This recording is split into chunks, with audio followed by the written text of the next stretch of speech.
Sono tanti gli approcci sviluppati negli anni per eliminare l'infezione virale da epatite C, tra questi anche il Minimal Monitoring Approach, di cui ne parla oggi il professor Solomon durante il congresso AISF 2022 a Roma, il congresso degli epatologi che quest'anno si svolge in presenza e porta numerose novità nella lotta a varie infezioni virali e patologiche, tra cui l'epatite C.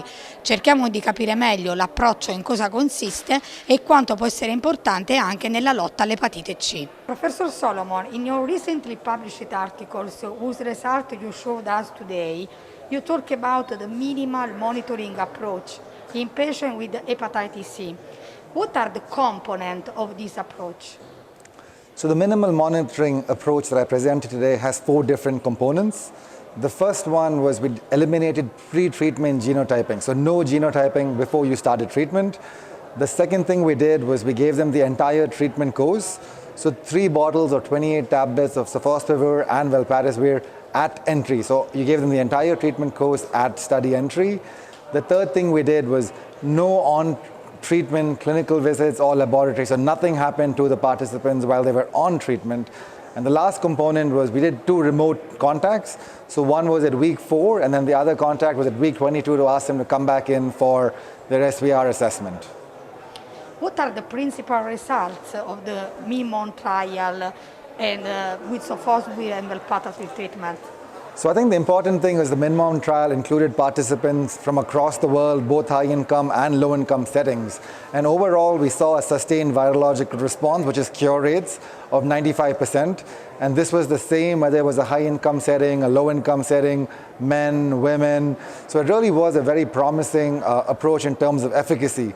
The other thing that was very important was we only saw like about 12 serious adverse events, but none of them were related to study treatment or resulted in treatment discontinuation or death. So it was very efficacious and also really safe in delivering hepatitis C treatment to people living with hepatitis C globally. Do you think that this approach could be useful in treating patients over 50 and with comorbidities without having drug-drug interaction? So I think it's definitely possible.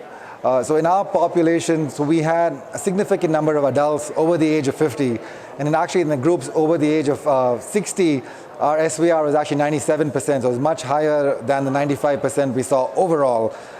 In terms of comorbidities and other drug-drug interactions, the biggest drug to be careful of is proton pump inhibitors, because that was the one that we saw most commonly coming up. But there are some antiarrhythmics and also some anti-lipid drugs that can have some drug-drug interactions. So I think the important thing is to figure out what those drugs are and choose an alternate regimen, because hepatitis C treatment really is like finite, is just 12 weeks. So for those 12 weeks, you can use like an alternate regimen, and then everything should be fine. I don't think it should be that challenging to use it in older populations.